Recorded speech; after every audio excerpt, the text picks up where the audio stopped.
lijep pozdrav svima. Možemo početi, je li tako? Bilo bi vrijeme, Možemo, kasnimo 6 minuta. Ja bih samo pozdravio sve još jednom. Zaista mi je drago da se okupilo u broju 81 do sada i nadamo se da, evo, pokazalo se da ovo nije loša ideja. Vidjet ćemo kako to bude funkcioniralo. Ako bude sve ok, nastavit ćemo dalje. Ja mogu najaviti i naredne seminare koji budu, a nadam se da će ih biti što manje ovako doma i da ćemo brzo iz izolacije. Evo, profesoru dajem riječ, danas je tema psihologija. Evo, hvala. Evo, još jednom dobar dan, lijep pozdrav svima koje poznam, tu po sličicama vidim poznata lica, po imenima također, ali i pozdrav onima koje ne poznam. No, da krenemo sad, samo tehnika da nas posluži i da se prezentacija ubaci i onda, evo, će biti sve lakše. Ja ću vas zamoliti ako... Zašto sad ovo? Ako budete imali nekakva pitanja da ih zapišete sa strane, pripremite, pa ćemo ih onda na kraju prokomentirati.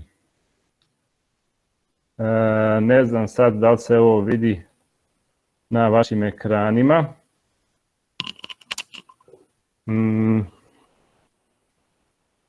Da. Halo, Slaviša? Slaviša, se čujemo? Tu sam, čujem, da, ja čujem dobro. Ja vidite ovu prezentaciju sada, koja je tu? Ja ne vidim. Ja se vidi? Ne. Da vidimo zašto ne. Samo malo. Ok. Napomenuli smo... Aha, evo ga. Evo ga, svi trebaju kliknuti na vašu ikonu da bi se pokazala slika od vas. Dobro, ajmo probati.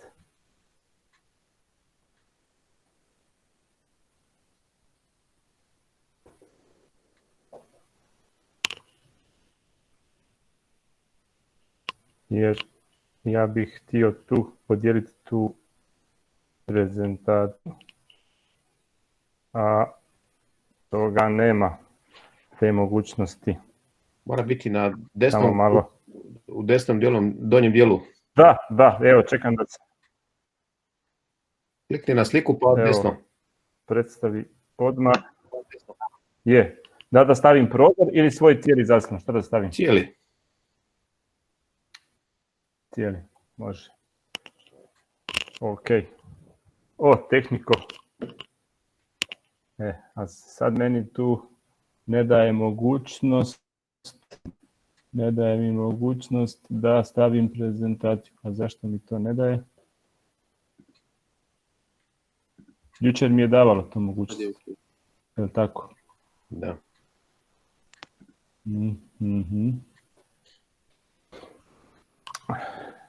Slaviša, možete vi staviti svoju, ne možete prezentaciju, pa da bude svima vidljiva. Ne, moram ja ići kroz nju. Što mrzim. Ajmo da vidimo šta će se desiti sad. Kliknem. Znači, vi ovo ne vidite tu sad što ja vrtim. Ili vidite? Slaviša? Ja ne vidim ništa. Situacija. Samo sekundu, ne vidim ništa. Mene neki me zovu, pa sad ću vidjeti. Evo, vidi se. Dolazi. Vidi se. Vraga se vidi. Dolazi. Ajme. Krenulo je, ne vidi. Ali stalo. Evo, bravo. Bravo. Treba kliknuti onaj link ispod Anđelko Botica prezentacija. Znači, ovi koji čuju gdje je njegovo ime Anđelko Botica, ispod ima jedan mali link za Anđelko Botica prezentacija. Evo ga. Dobro. Evo ga, možemo krenuti. Jesu li svi sad i to? Dobro, sad me zanima kad ja napravim kod sebe klikić, da li se kod vas sad pojavio slajd sa struktura ličnosti? Je, tako je. Ok, dobro, znači ajde. Ja ću početi, pa sad ako bude nejasnoća ili problema, onda Slaviša upozorite me. Može tako? Može, inače ćemo sve prezentaciju svima poslati na kraju, tako da imaju. Nema problema. Ok. Može, Znači, za krećemo. početak ćemo malo ponoviti, ono što znamo o strukturi ličnosti ili o osobnosti. Ovo je jedan ovako pojednostavljen prikaz ljudske ličnosti, odnosno osobnosti. Ono što je bitno znati da cjelokupno ljudsko funkcioniranje ili ličnost možemo podijeliti u ova 3 segmenta. Jedan segment je psihička jezgra, to je nekakva srž naše ličnosti. S obzirom na taj srž ili tu nekakvu bazu karaktera idu nekakve tipične reakcije. Tipične reakcije su one reakcije koje su iste bez obzira na situaciju u kojoj se nalazi. Pa recimo, neko od nas može imati sklonost ka anksioznosti, pa je prvenstveno nekakva reakcija pod navodnicima panike, njegova tipična reakcija.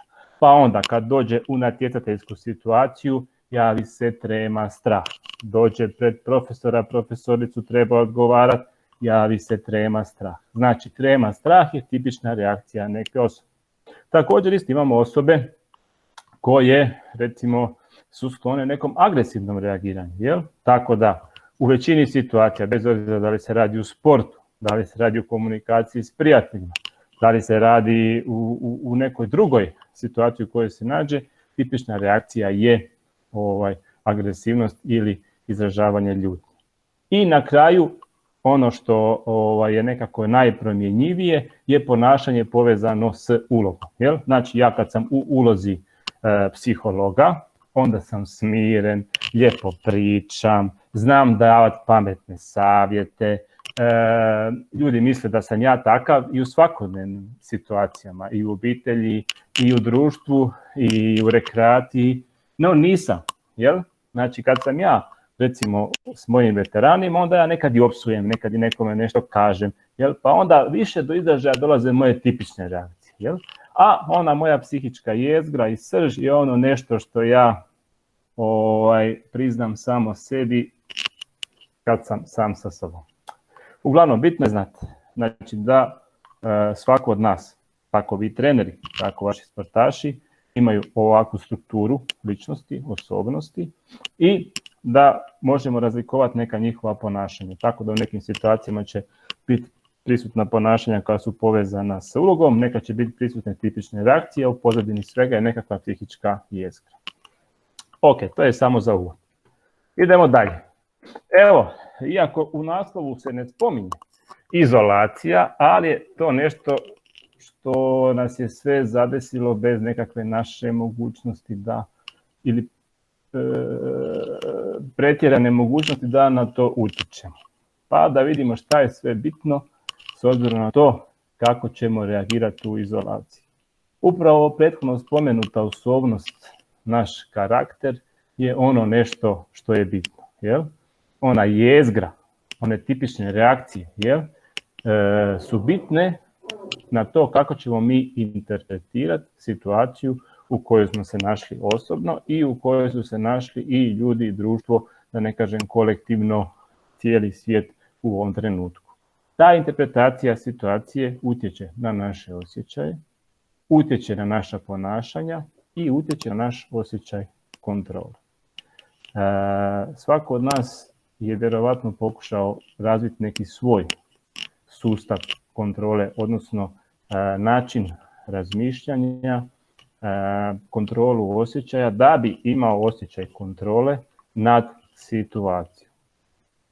Ono što je bitno znati, kada govorimo o osjećajima i kada govorimo o ponašanju i kada govorimo o osjećaju kontrole, da se događaju sljedeće situacije. Ono što nije dobro kod osjećaja je javljanje panike.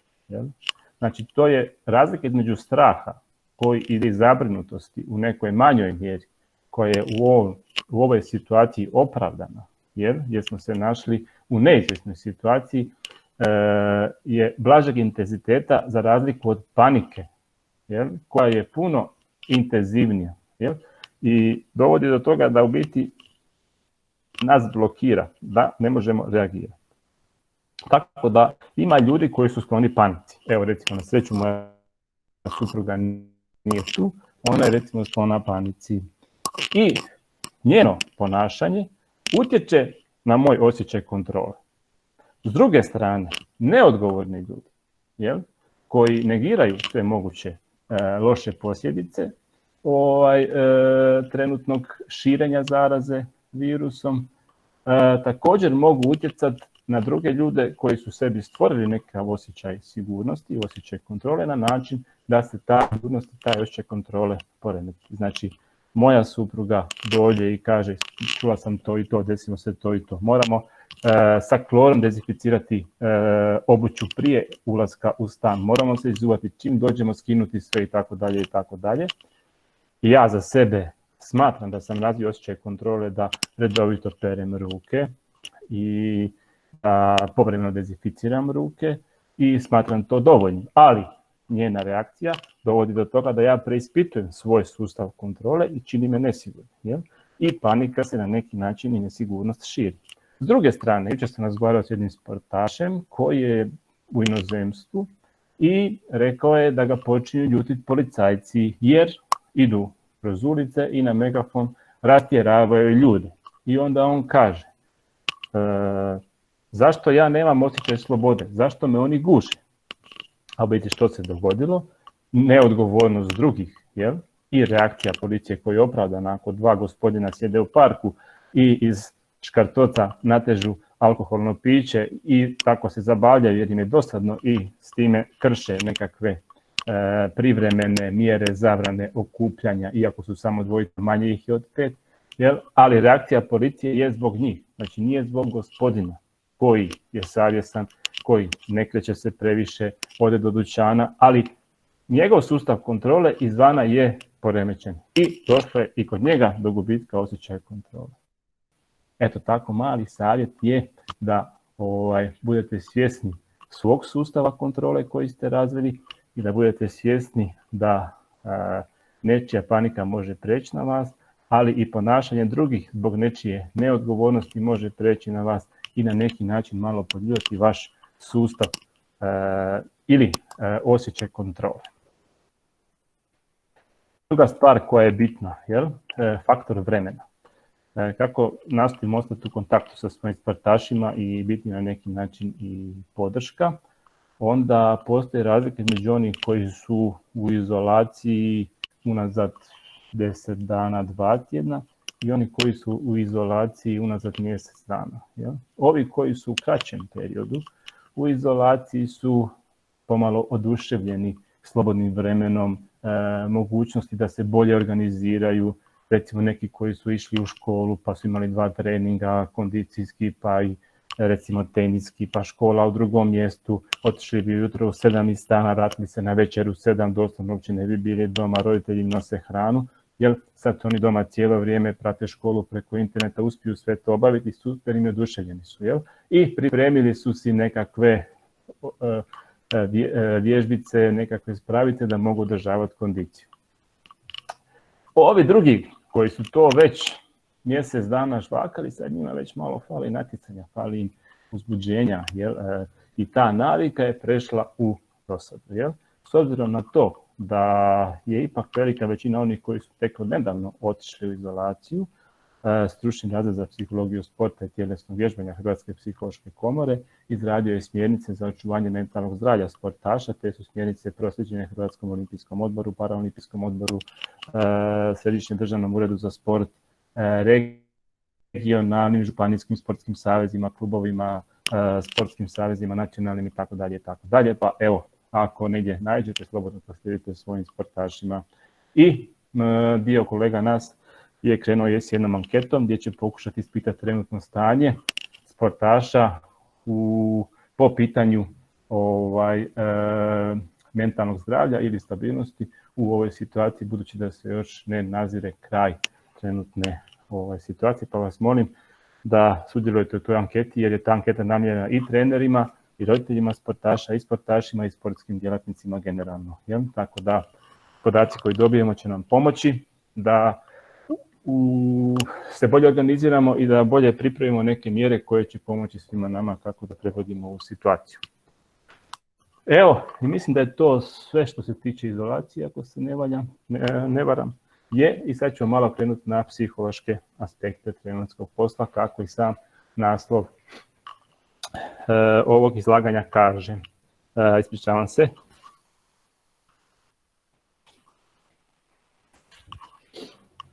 Ako se desi da sam nejasan ili da brzo govorim, molim vas da to nekako me obavijestite pa da onda usporim.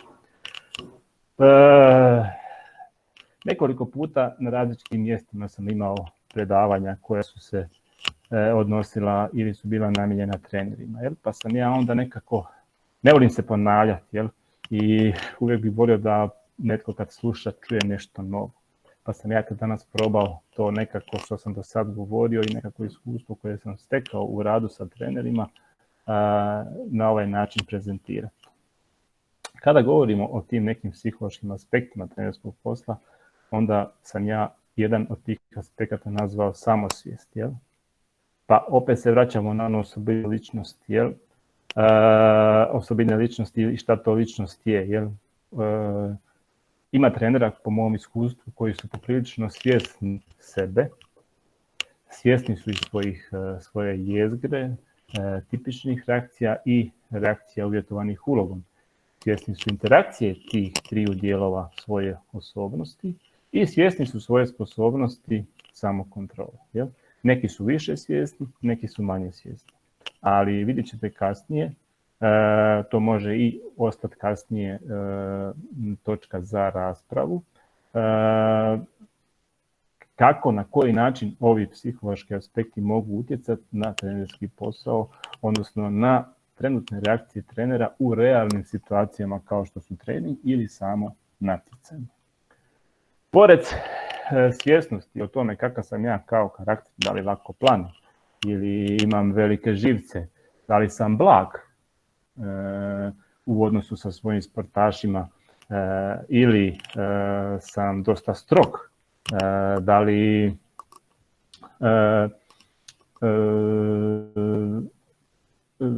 se mogu lako prilagoditi, da li mogu lako reagirati na njihove potrebe, da li znam kad trebam biti strog, a kad trebam popustiti i tako dalje. To je sve jako bitno. Bitno je da znam i koji su moji ciljevi, odnosno moje trenerske ambicije ili moje trenersko poslanje. Znači moje trenersko poslanje može biti rezultat, to može biti i želja uprave, da moram stvarati rezultat, a drugi nekakav, ajmo reći, pokušao sam to podijeliti u dvije krajnosti, drugi nekakav cilj ili ambicija može biti razvoj sportskih vještina. Znači ja stvarno mogu reći da trenere koje poznam mogu podijeliti u te dvije kategorije. Mogu stvarno podijeliti u one koji su usmjereni na to da razvijaju sportske vještine kod svojih sportaša i one kojima je rezultat bitan i, kako da kažem, izostanak rezultata u biti pobija sav trud, sav rad, trenerovo znanje, sav napredak sportaša i tako dalje. Ono što vam ovdje piše zamka, int ext mot, to je podsjetnik, da skrenem pozornost da i oni treneri koji su usmjereni na razvoj vještina, dokle god su usmjereni na razvoj vještina i napredak njihovog sportaša ili ekipe, sve je dobro dok u nekom trenutku se ne ukaže prilika da taj sportaš ili ta ekipa ipak ostvari nekakav rezultat. I šta se onda desi? Znači, intrizična, naša unutarnja motivacija da se razvijamo, unutarnja motivacija trenera da razvija sposobnosti sportske svoga sportaša ili svoje ekipe se odjednom zamjenjuje eksternalnim, vanjskim, kako da kažem, kriterijem, a to je rezultat. I šta se onda obično desi u tim trenucima kad trener cijelo vrijeme govori dečki ili cure ili ti idemo raditi, trebamo još raditi, trebamo se razvijati, imamo još puno prostora za napredak i taj napredak ide, pa kasnije taj napredak počne i pratiti rezultat i ukaže se prilika, sad bi bilo dobro da budemo među prvih 6 ili među prva 3, ili sad je prilika, izborili smo kvalifikacijsko natjecanje. Sad je prilika da izborimo i nastup na 3 točkice nećemo, jel? I vjerovatno svatko od vas u svom trenerskom iskustvu će znati i moći dati odgovor šta se desi, jel? Da u biti u vrlo malom broju situacija se ta prilika iskoristila, jel? Da smo ušli među tih 6, među ta 3, ili da smo ulaskom u te kvalifikacije uspjeli izboriti i nastup na nekakvom natjecanju. Jel? Glavni razlog je taj što smo u biti promijenili, kako da kažem pod navodnicima, filozofiju treninga i ono što je do sada bio cilj, a to je napredak i razvoj, odjednom je postao rezultat i ishod. Jel? Napredak i razvoj možemo kontrolirati, a ishod, odnosno rezultat, ne možemo. Druga stvar koja je bitna su očekivanja trenera. Jel? Zašto su ona bitna? Jel? Zato što često puta se znamo zabuniti između toga da li imamo ciljeve, ambicije ili imamo očekivanja. Jel? Problem s očekivanjima je što ona izazivaju emocionalnu reakciju. Jel? Pa ako se očekivanja ne ostvare, onda imamo sram, imamo razočaranje, imamo tugu, ljutnju,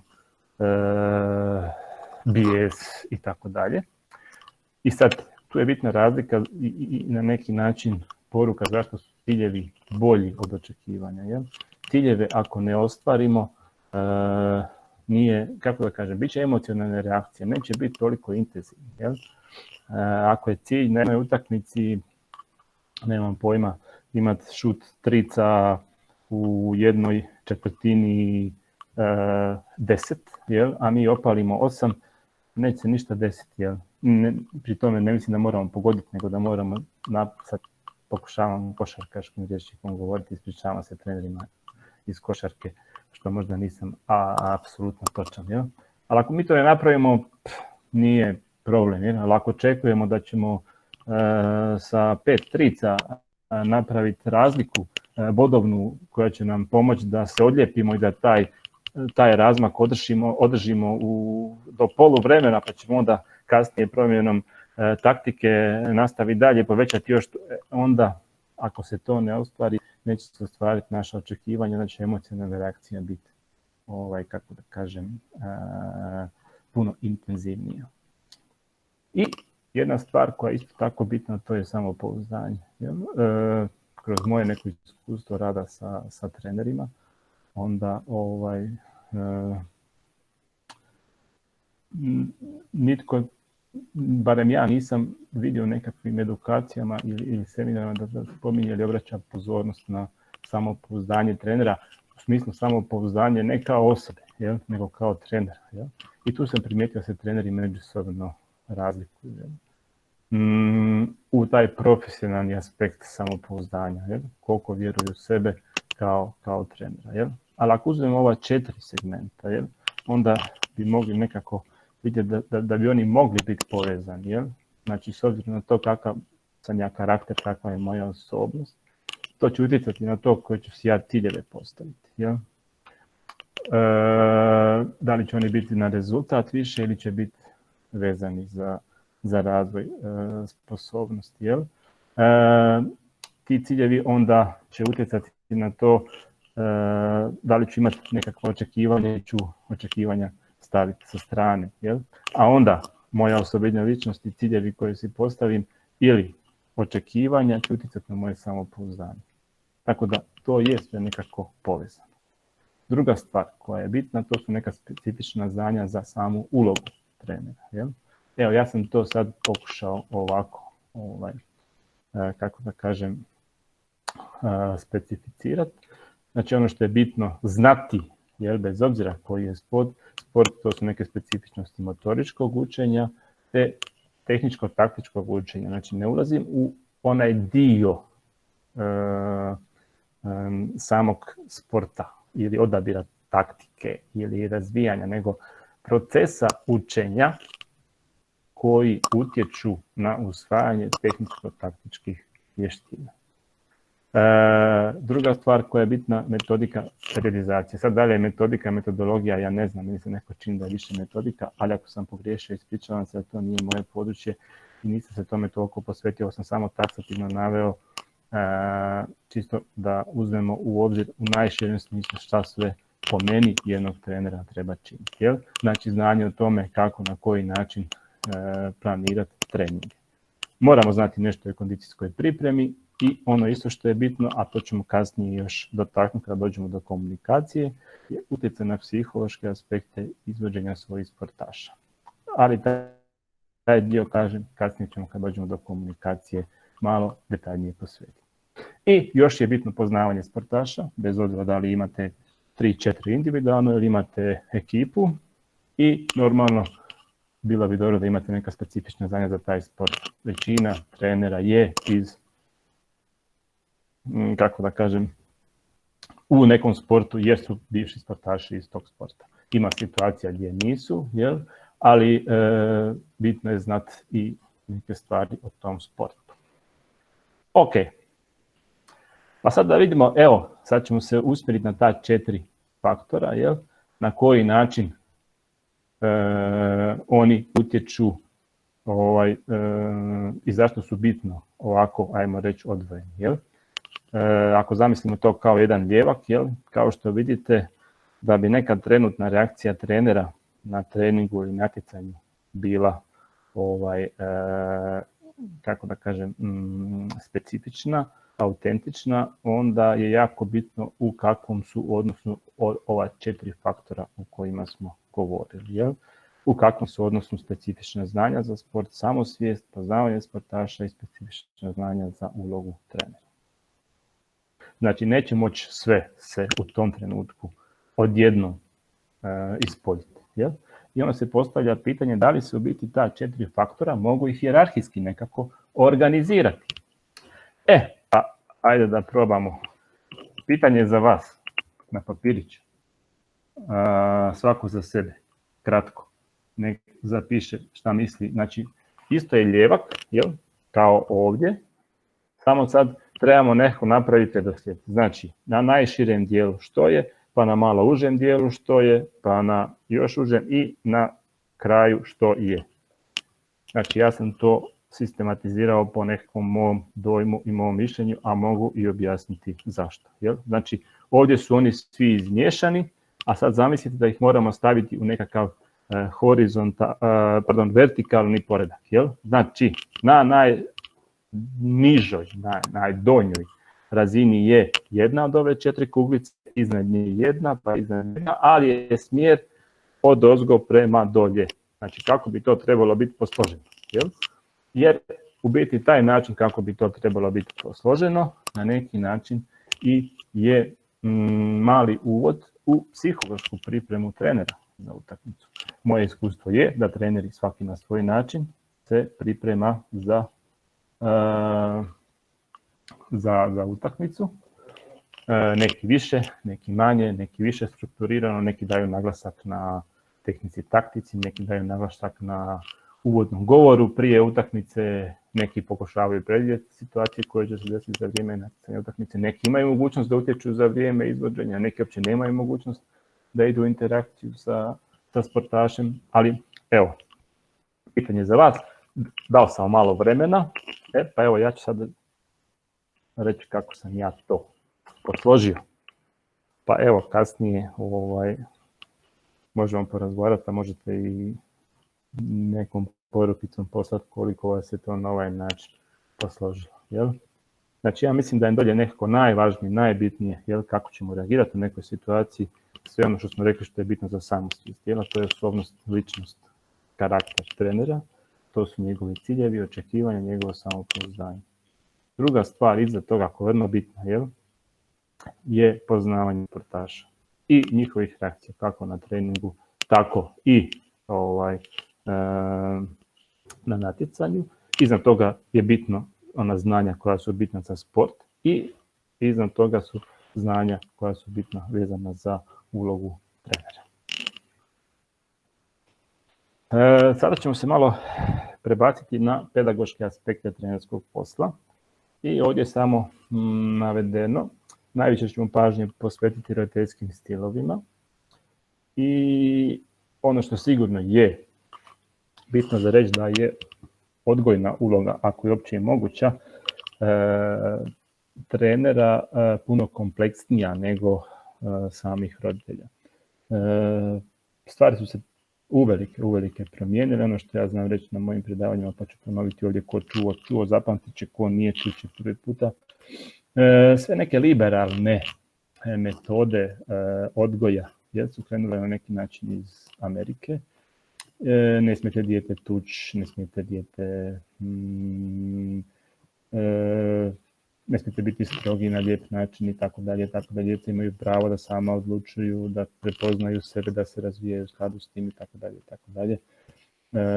Normalno da nitko ne podržava bilo koji oblik ponašanja, znači bilo verbalno, bilo neverbalno, odrasla osoba prema djetetu koja može ići u smjeru ugrožavanja integriteta, identiteta tog djeteta ili te osobe.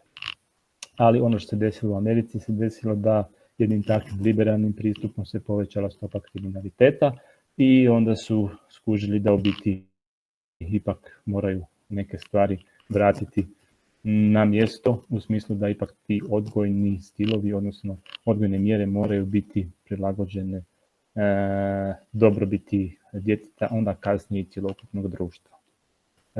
Normalno da postoji razlika između individualnog i grupnog sporta, jer u individualnom sportu treneri, ajmo reći, barem u nekim situacijama 1 na 1, pa onda s tim djetetom može razviti specifični odnos, dok recimo u grupnom sportu, pogotovo ako govorimo o školama sporta, u jednom trenutku može imati 20 djece, jel? S obzirom na uvjete i situaciju u sportu kakva je, to je prezahtjevno. Ok, ali da bi malo osvijestili taj dio ovim trenerima koji rade sa djecom ili mladim sportašima, evo, ono što ćemo reći.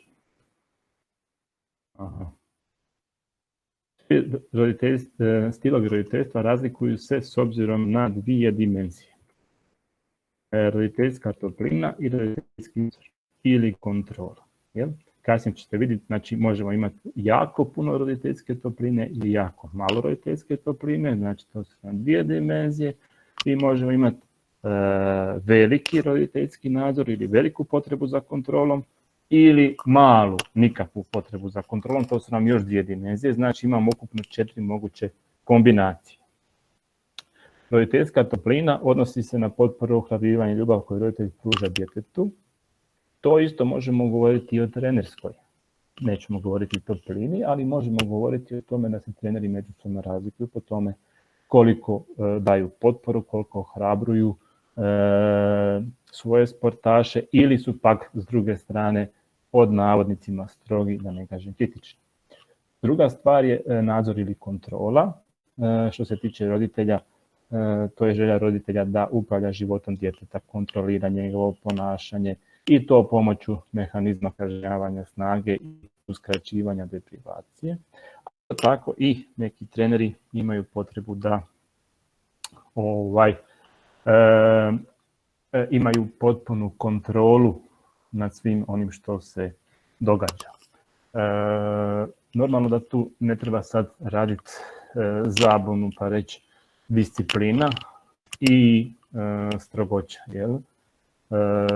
Tanka je granica između discipline i strogoće, odnosno onih ponašanja koji su potrebna i nužna da bi trener održao disciplinu na treningu i oni koji prelaze neku strogoću koja mogu biti kontraproduktivna u smislu da emocionalno za djecu budu prezahtjevni ti mehanizmi kontrole i da onda oni, ajmo reći pod navodnicima, pucaju, što se onda može odraziti u nekakvim oblicima ponašanja, da odbijaju rad, privlače pažnju ili što mi to stručno zovemo emocionalno acting out, što znači da imaju ispade određenih emocija, najčešće bijesa.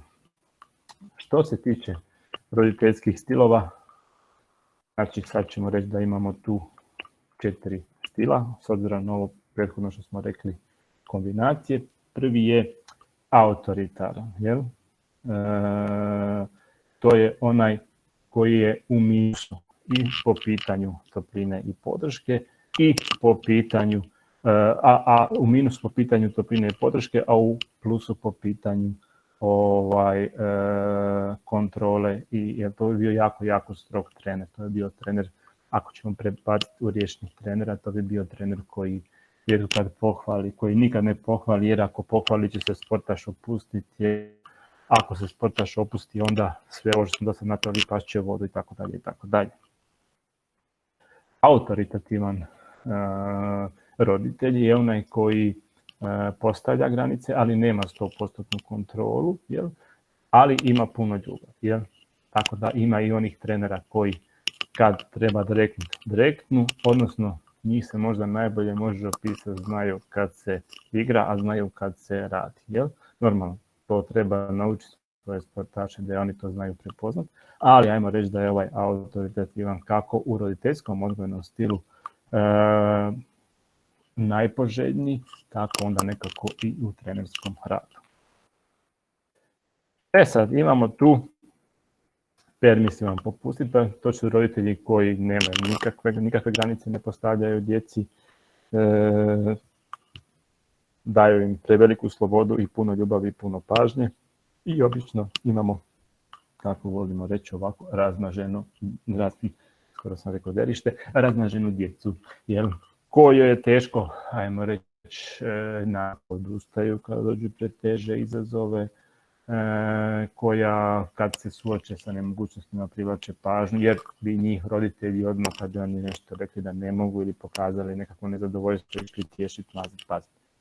Isto tako ima i trenera, jer često puta znaju reći roditelji, pa ovaj naš trener, znači to ako ovo roditelji kažu, ne računamo da je apsolutna istina, ali ima trenera koji mogu reći, roditelja, koji mogu reći, a ovaj naš trener, brate mili, on samo sjedi, baš njega briga, njemu je sve dobro, nikad se ne zadere, nikad ne viče, nikad ne galami, jer to ne mora znači da je takav trener permisivan trener, ali činjenica je da ima trenera koji ne uspiju razviti disciplinu i koji sa puno podrške u biti ne potiču djecu da naprave one korake koji bi išli u smjeru njihovog razvoja. Ja. I na kraju, zanemarujući ranodušni roditelji, to su oni koji niti postavljaju granice, niti vode brigu. Teško mi je to usporediti s trenerom, jer nijedan trener, barem ga ja nisam upoznao da je takav, jer trenerski posao pretpostavlja nekakvu odgovornost prema drugima, odnosno prema drugoj djeci, odnosno djeci ostalih, tako da to je jedina paralela s kojom ne mogu povući sa trenerskim dijelom. I sad, ako uzmemo u obzir odgojni stil roditelja i ajmo reći pod navodnicima odgojni stil trenera, jasno je da recimo ako je trener autoritaran, a dijete dolazi iz permisivne obitelji, permisivnog odgojnog stila, problema i velikih izazova za trenera. Jel?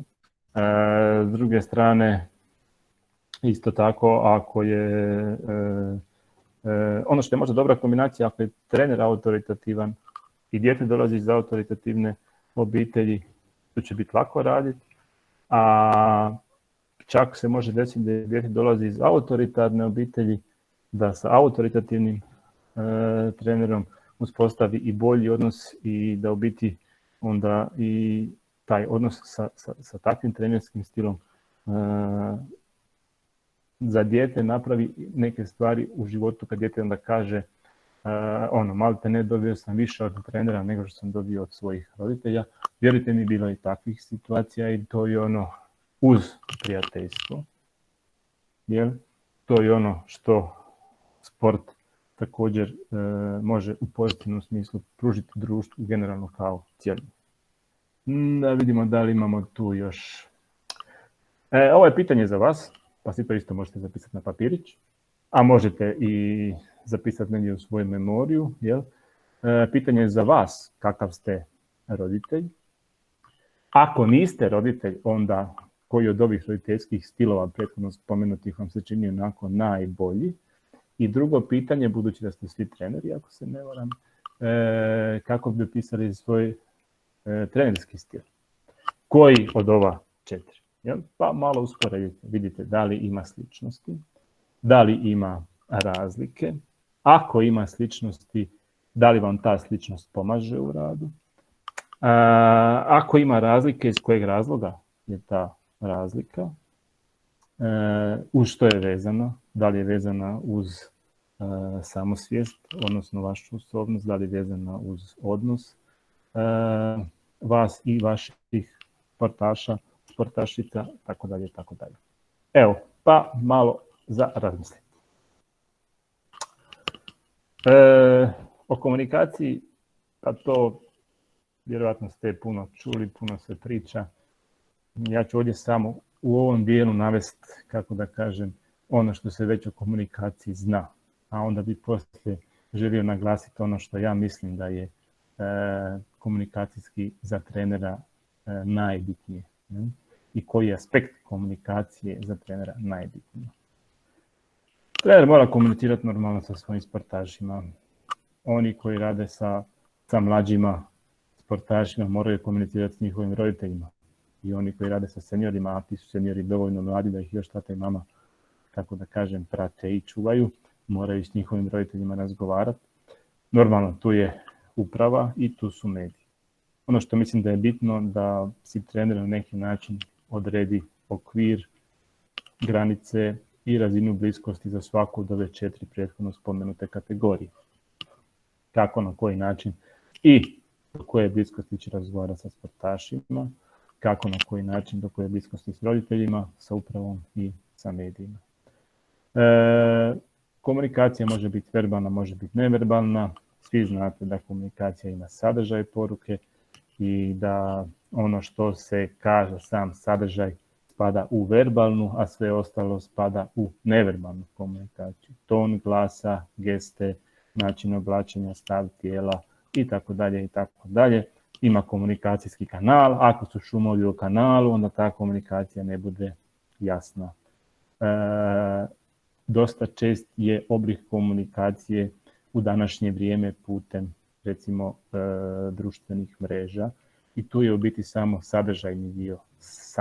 To je, ne bih rekao ni 2D, nego 1D komunikacija gdje dobijete poruku. Mislim, zašto je to bitno? Zato što takav način komunikacije kroz nekakve grupe, Viber, WhatsApp ili neke, roditelja, trenera ili djece međusobno imaju samo sadržaj. Jel? Nemaju ovaj emocionalni dio, nemaju ovaj neverbalni dio. Jel? Tako, kad recimo poruka koja ima sadržaj kako misliš nismo tako dobri, može biti i ej, kako misliš nismo tako dobri pa se ja kao šalim, ili ono, ej, kako misliš nismo tako dobri. Jel? Ali mi to ne vidimo. Jel? I sad trener u brzini nešto natipka na mobitel, pošalje grupu roditeljima, neko od roditelja normalno to protumači na jedan način, neko može protumačiti na drugi način. I može doći do nesporazuma. Zato kako da kažem, zato je bitno znati da za sve bitne stvari ili važne stvari, osim informacije, trening je tad, sastanak je tad, ili kreće se tad, vraća se tad, bilo koje druge porukice možda bi bilo bolje izbjegavati preko ovih društvenih mreža, jer upravo interpretacija može biti ta koja kasnije, jer taj roditelj koji će to shvatiti kako misliš nismo ti toliko dobri, jer će kod vas izazvati neku reakciju, pa ćete vi nešto napisati drugo, pa onda vi imate svoju emocionalnu reakciju, on ima svoju emocionalnu reakciju, a biti niste uopće u kontaktu, ne komunicirate. Normalno, mora biti jasna, dvosmjerna, transparentna, mirna, bez emocija. Ali, ono što ja mislim da je najbitnije da trener treba znati, da je komunikacija alat i da je to u biti alat treneru na koji način može utjecati na psihološke aspekte svojih sportaša. Sa sadržajem, ali i neverbalnom komunikacijom, trener će utjecati na to da li će oni, to jest njegovi sportaši, biti anksiozni, da će imati tremu, da li će biti onako mirni, opušteni, ili će biti energični i spremni da se popajtaju bez obzira ko je s druge strane, ili s kim god sa samima sobom, ako su u individualnom sportu se bore. Isto tako, komunikacija pomaže i na koncentraciju sportaša, a isto pomaže i na samopouzdanje. Sad, recimo, ako mi kažemo našim sportašima, čuj, sad nas čeka važno natjecanje, jel? Sad je to prilika da potvrdimo sve ono što smo radili, jel? Šta mislite, da li će taj sportaš biti miran, da li će imati tremu, će biti energičan za natjecanje koje dolazi, jel? Pa vjerovatno će se pojaviti trema, jel? Ako mi kažemo sportašu ono natjecanje sad nije bitno, jel? Spremamo se za ono tamo iza koja dolazi, ono je bitno, pa on će vjerojatno biti onako mirniji, jel? A ako mi našem sportašu kažemo idemo na ovom natjecanju na zadnjem natjecanju, znači tamo je bilo dobro to i to, fali nam još ovaj element da ga popravimo u izvedbi, jel? Ajmo to probati danas napraviti, onda ćemo najvjerovatnije izazvati energiju i motivaciju kod naših sportaša. Kako ćemo djelovati na koncentraciju? Jel? Ako ga vraćamo u prošlost, jel? I kažemo joj tamo si pogriješio, nisi trebao to tako, kada govorimo o koncentraciji, tako kao što imamo 4 roditeljska stila, tako imamo i 4 stila koncentracije, pa onda možemo biti usmjereni na van, na unutra, široko, usko, pa imamo 4 kombinacije. To vjerovatno ste učili i vjerojatno znate i već je spominjano na nekim drugim edukacijama, tako da ne bi se ovdje ubacivao niti dodatno skretao pozornost, ali ono što je možda bitno, ako imate mogućnost, a govorimo o samom natjecanju i komunikaciji, ako je moguće, jer nisu svi sportovi takvi da može trener komunicirati sa svojim sportašem, ali ako već ima priliku, jel, onda je uvijek nekako preporuka da se sportaša, ajmo reći, drži ovdje i sada, da ga se ne bilo loše, da ga se ne pita zašto si tamo, jer da mu se da Bože ne kaže jesi ti glup, jesi debil ili šta je tebi u glavi, jel? Sva ta pitanja njega tjeraju u analizu, jel? A analiza je recimo kako ćemo usporediti s tim koncentracijskim stilovima unutarnja široka, jel? To je jako daleko od onoga što sportaš treba raditi u tom trenutku, jel? Jer u tom trenutku on ne treba biti koncentriran na svoje misli, već on sam sebi svašta govori zašto, kako sam mogao faliti, zašto to nisam napravio, jel? Nego da treba usmjeriti na sljedeću stvar koja dolazi, jel? Znači, ok, pusti, gotovo je to što je bilo, pazi sad na ovo, jel? Ili budi bliže, ili drži jako do kraja. I na taj način u biti je onda koncentracija usmjerena na van, ne na unutra, i na ono što trebam raditi sad. Jer ako sad napravim to dobro, onda kasnije neću imati potrebu analizirati gdje sam pogriješio. Ok? I na samopouzdanje, jel? Ako kažemo našem sportašu ne mogu vjerovati koliko ti treba, jer on ne znam, nikad to neće biti ono. A dobro, šta sad? Jednako nikad nećeš uspjeti, ne znam, nešto slično sad, da ne kažem, jel? Sigurno da to neće djelovati pozitivno na njegovo samopouzdanje, jel? A ako mu se s druge strane kaže da će imati vašu podršku koliko god treba, jer da jednostavno to nešto sa sobom mora prelomiti ili da ste vidjeli da na treningu može, da znate da će to napraviti natjecanju ili da vi vjerujete da mu treba malo hrabrosti.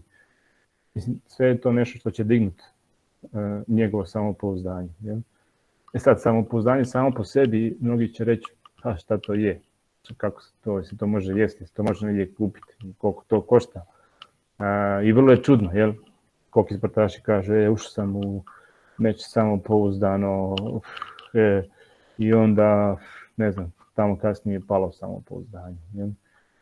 Ako sam ja ušao samopouzdano, kasnije to samopouzdanje palo, onda moje samopouzdanje baš nije neka konstanta, nije nešto stabilno, jel? Nego je promjenjivo. A ako je promjenjivo, onda, kako da kažem, pitanje na čemu je njega grad. Ali dobro, to je sad onaj dio koji se odnosi na nekakav rad, psihološku pripremu sportaša, svještavanje sportašima, šta je samopouzdanje i na koji način se ono čuva i gradi da bude čvrsto. Ali često puta uđem u polemike s trenerima, jer kad oni kažu, pa ne mogu ja njemu reći da je bilo dobro kad nije bilo dobro. To znaju reći roditelji. Pa ne mogu ja njemu davat lažnu nadu. Ne mogu ja njemu dizat krila, dizve ga u nebesa, pašće poslije pa će ga boljeti, tako dalje, tako dalje. Ok, ali ako se vratimo na ono kako sportaši svoje samopouzdanje grade lako i lako ruše, pa i, kako da kažem, ako se vratite neka svoja životna iskustva, ba specifična za sport ili nespecifična za sport, sjetit ćete se sigurno situacija da kad ste nešto vjerovali da možete napraviti ili kad ste bili ljudi odlučili da ste to napraviti, da ste to i napravili, da onda poslije kad ste se preispitivali ste rekli pa sada idem to ponovo raditi, ne znam kako sam to mogao, pa kod bila hrabro za to napraviti, kako sam to uspio uopće napraviti, jel? Uspjeli smo napraviti jer se nismo preispitivali, jel? Uspjeli smo napraviti jer nismo sumnjali, tako da eto i to tako, klimavo samopouzdanje i vjera da nešto može izvući. Nikad neću zaboraviti trenera koji je u situaciji dok sam još igrao aktivno nogomet, a ispadali smo iz lige i nismo imali ništa specifične treninge, ništa, ali ja ne znam, on bi došao i bi rekao mi sad gubimo 1-0 na povredu, mi ćemo pobijediti 2-1. Ja vjerujem da ćemo mi pobijediti. Ja osobno nisam ništa vjerao, sam rekao je priča glupost. Ali na kraju se desilo smo mi pobijedili 2-1. Sad, da li to bilo slučajno pa je uspjelo? Ja ne znam. Došla druga utakmica. Gubili smo 2-1. Kaže, mi ćemo to okrenuti na 3-2. Mi dobijemo 4-2. I sad, u jednom trenutku, ti počneš vjerovati tom treneru. Nije bitno da to bilo slučajno. Nije bitno da to bilo, ali on je stvarno dobro glumio. Znači, nije bilo kao ja vjerujem u vas. Znači, njegova i verbalna i neverbalna je bila usklađena. Ok, upalila je, ali tog trenera je pratio glas da na svoju šprehu i mazanje očiju uspije izvući iz sportaša maksimalno. Ne kažem da je to recept, ne kažem da je to savjet, ne kažem da to treba raditi onaj ko tako se ne osjeća. Jel? Ali samo želim skrenuti pozornost da je pozitivna reakcija za vrijeme natjecanja koja bi išla u smjeru održavanja samopouzdanja ili dizanja samopouzdanja sportaša puno produktivnija nego neka koja bi išla u suprotnom smjeru. I polako dolazimo k kraju. Mislim da je ovo zadnji slajd. Evo ja sam ovako iz iskustva sportaša, kada ih pitam kako je reagirao trener, trenerica, što je trenerica rekla tebi i vama, onda su ovo neke od poruka koje su nekako najbolje djelovale na sportaše i u smislu energične noće po potrebi i u smislu adekvatne koncentracije i u smislu održavanja samopouzdanja. Znači nemamo šta izgubiti, znači mi možemo samo napraviti pozitivnu stvar, znači od nas se ne očekuje da ovdje dobijemo, kad idu igrati s nekim ili protiv nekoga ko je jači ili idemo na neko natjecanje gdje ispada kao da smo outsideri, a nemamo šta izgubiti stvarno realno. U najgorem slučaju možemo biti osmi. Sve što napravimo bolje od toga je dobro i pozitivno. Sad, normalno da sportaš onda smanji se pritisak i kaže pa da, mogu samo napraviti nešto dobro, mogu napraviti pod navodnicima iznenađenje. Sljedeća poruka je veze, drugi put će biti nova prilika. Očigledno da ovo dolazi nakon natjecanja i ako se ne uspije ostvariti nešto što se smatralo ciljem ili što se postavilo za cilj, idemo dalje, nema odustajanja, malo nam je falilo, ali kroz treninge ćemo to popraviti i danas ste stvarno bili super ili bila super, to je ono što smo napravili maksimalno na treninzima, to smo danas napravili na natjecanju, ok, protivnik je bio bolji, popravili se na suci, nemam pojma ako je to stvarno tako bilo, mada to nikad nije dobro usmjeravati, jer to ne možemo kontrolirati. Ali dali smo sve od sebe, napravili smo maksimalno što smo mogli, radit ćemo još više da budemo još bolji i idemo dalje. Evo, to mislim da je to, piše end of slide, exit. Evo ja gotov. Ne znam kako stojimo s vremenom, pa eto, sat. Jesmo tu? Jesmo? Jesmo. Nas da nije niko se čuli. Ja sam čuo jako dobro. Evo, koliko je nakon? Bilo je najveći broj, bio 85 je bilo učesnika. Dobro. Evo, ja sam jako zadovoljan. Profesor, što da kažem, jako zanimljiva tema, hvala puno, bilo je super. Rekli smo da pitanja, evo ako budu da slobodno dostave pismeno ili na chatu ili mailom ili sve ostalo, ostaćemo u komunikaciji dalje, bez daljnjega. Ova zanimljiva pitanja, evo stižu, pohvale super.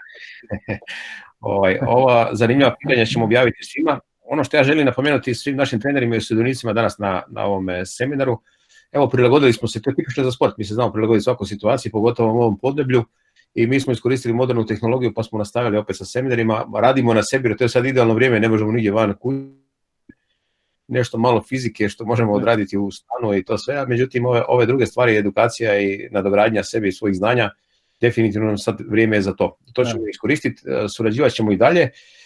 Također želim napomenuti, svi sudionici, ne želim prekidati tradiciju bez obzira što je ova situacija specifična, dobit će diplome za učešće kao i na onim prethodnim seminarima, bit će malo posebno i istaknuto s obzirom da je situacija danas malo drugačija nego inače kad je uobičajena, i nadam se da organizirat ćemo uskoro opet još jedan seminar, pozvat ćemo vas sve opet putem maila i tako dalje. Profesor, što da kažem, hvala, i evo možete vi još koju riječ za kraj, ja bi se odjavio što se tiče mog govora, mislim da i gledam sebe koji to... Meni je jasno. Da.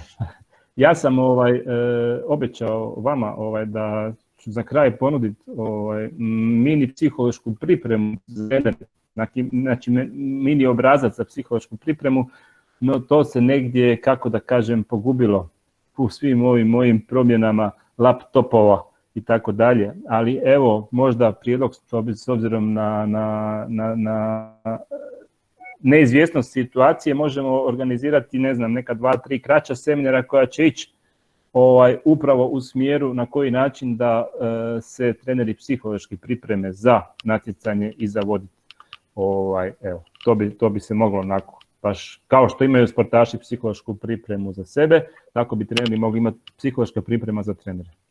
Evo, ali o tome možemo ja i vi još, ako se pokaže interes ostalih. Pa mislim da svakako ima interes, s obzirom da znam da su treneri, osim djece koje su pod presingom trenera i roditelja, treneri su vjerojatno pod presingom roditelja, ne znam za doma da su pod ženama, to je druga priča, ali ovo je definitivno da je to zanimljiva tema i svakako da su danas treneri u jednoj nezavidnoj situaciji i često su u mnogim stvarima i segmentima života zamjenjuju u nekim dijelovima zamjenjuju roditelje i pomažu, na kraju krajeva ne zamjenjuju, isto tako i nastavnike, ali evo jako zanimljiva tema i evo preporučam se toplo, mi ćemo nastaviti dalje komunicirati.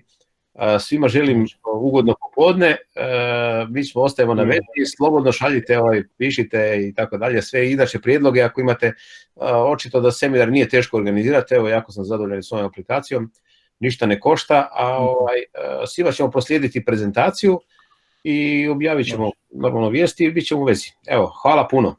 Može. Molim, hvala vama i ništa, ostanite doma, dok ne kažu da možemo van. Pozdrav. Hvala, Bog. Živjeli.